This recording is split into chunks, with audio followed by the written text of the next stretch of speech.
pain of leaving. This is what ethnic cleansing looks like. Over 100,000 ethnic Armenian refugees have now fled the disputed enclave of Nagorno-Karabakh. Virtually the region's entire population has now left, abandoning their homes after Azerbaijan, backed by Turkey, recaptured it with a military offensive last week. People pouring into Armenia, taking only what they can carry. The region, sandwiched between Russia and Turkey, has been at the center of a bloody conflict for decades between Azerbaijan and Armenia. It's recognized internationally as part of Azerbaijan, and hundreds of thousands of Azerbaijani civilians were also driven out during a war in the 1990s. But Armenians have lived in the region for centuries. Now that community driven out in less than a week. I'm so upset with the world for doing nothing, this woman says. I don't know where we will live. The world largely standing by. The Biden administration expressing concern and providing $11 million in aid, dispatching USAID's Administrator Samantha Power to the region.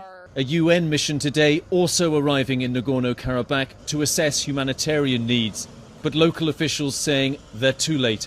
Many Armenians saying they need strong international guarantees if they are ever to return. Patrick community came holding signs, raising flags, and showing the struggles of those fleeing Nagorno-Karabakh.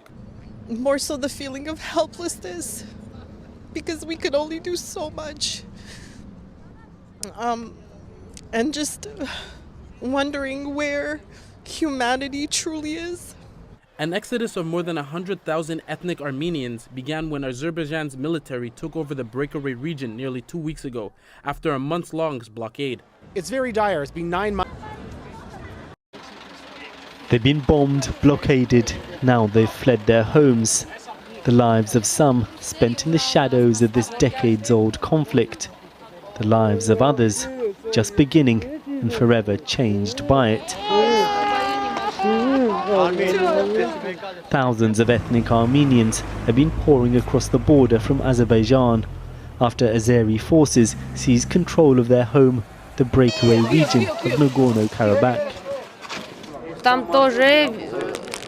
The gunfighting was everywhere, all the time, not even a 5-minute break.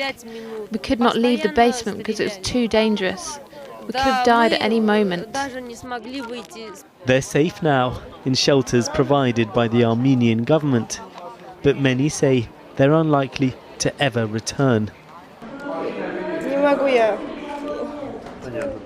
All of us were crying, this woman says. And I want to cry right now as I speak, because I left everything.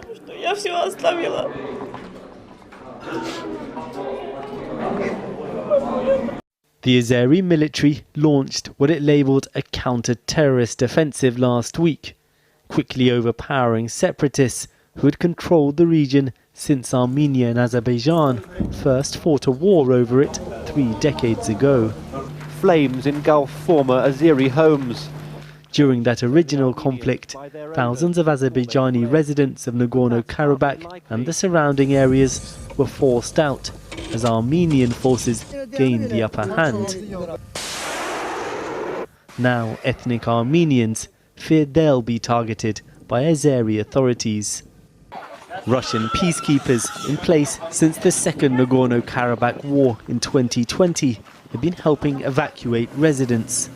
But preoccupied by the conflict in Ukraine, Russia has held back from supporting its long-time ally Armenia, which has been drawing closer to the West. Russia remains distracted and overwhelmed by its failed invasion of Ukraine. But second, Russia has demonstrated over the recent past several years its inability or unwillingness to actually interfere or intervene to defend the Armenians. By contrast, Azerbaijan welcomed key ally Turkey's President Erdogan today. Symbolically, they chose to meet in Azeri territory separated from the rest of the country by Armenia, raising fears further escalations could follow. But Azerbaijan's authoritarian leader insisted Nagorno-Karabakh's ethnic Armenian population had nothing to fear. I am sure the integration process of the Armenian population living in Karabakh into the Azerbaijani society will be successful. But few in Nagorno-Karabakh will be reassured by his words. For months, residents have had food and fuel supplies blocked by Azeri authorities. Many, it seems, don't want to wait and see what life is like under their rule.